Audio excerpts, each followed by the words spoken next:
بسم اللہ الرحمن الرحیم۔ شروع اللہ پاک کے نام سے جو نہایت مہربان اور رحم والا ہے۔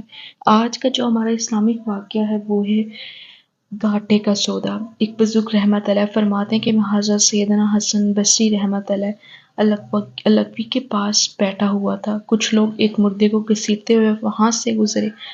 حضرت سیدنا حسن بصری رحمت اللہ نے اسے دیکھ کر بے ہوش ہو کر زمین پر تشریف لے آئے۔ جب آپ رحمت اللہ کو ہوش آیا تو میں نے بے ہوشی کا سبب دریافت کیا۔ آپ رحمت اللہ نے فرمایا، یہ مردہ کبھی اعلیٰ درجے کے عابدوں اور زاہدوں میں سے تھا۔ میں نے عرض کی، اے ابو سعید، ہمیں اس کے بارے میں کچھ بتائیے۔ آپ رحمت اللہ نے فرمایا، یہ اپنے گھر سے نماز ادا کرنے کی نیت سے نکلا تو رستے میں اس کی نظر ایک عیسائی لڑکی پر پڑی۔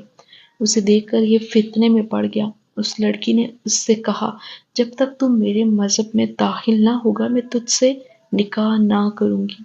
وقت گزرتے گزرتے ساتھ ساتھ اس کی شہوات بھی بڑھتی چلی گئی۔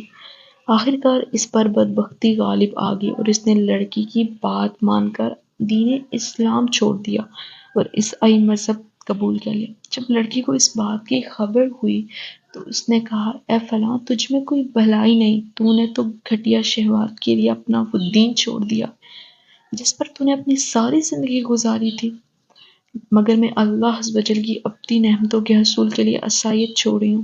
پھر اس لڑکی نے یہ سورت پڑھی، اس کی تلاوت کی، قل هو اللہ احد اللہ الصمد لم یلد ولم یولد ولم یکن له کفوا احد۔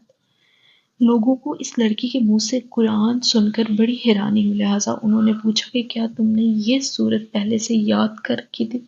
لڑکی نے جواب دیا، خدا عز و جل کی قسم، ہرگز نہیں، بلکہ میں تو اس سورت کے بارے میں کچھ نہ جانتی تھی، لیکن جب اس شخص نے مجھ سے نکاح کے لیے اصرار کیا تو میں نے خواب میں دیکھا کہ دوزخ میں داخل ہو رہی ہوں۔ اچانک اس شخص کو میری جگہ جہنم میں ڈال دیا گیا۔ یہ خواب دیکھنے کے بعد میں بے حد خوفزدہ ہو گئی تو حضرت سیدنا مالک علیہ السلام نے مجھ سے کہا، ڈرو مت، اللہ عز و جل نے اس شخص کو تیرا فدیہ بنا دیا ہے۔ پھر کسی نے میرا ہاتھ پکڑا اور مجھے جنت میں داخل کر دیا۔ میں نے جنت میں ایک جگہ لکھا ہوا دیکھا، اے ایمان والو، اللہ جو چاہے مٹاتا ہے اور ثابت کرتا ہے، اور اصل لکھا ہوا اسی کے پاس ہے۔ پھر مجھے سورہ اخلاص سکھائی گئی اور میں نے اسے یاد کر کے لیا۔ جب میں بیدار ہوئی تو مجھے یہ سورت یاد تھی۔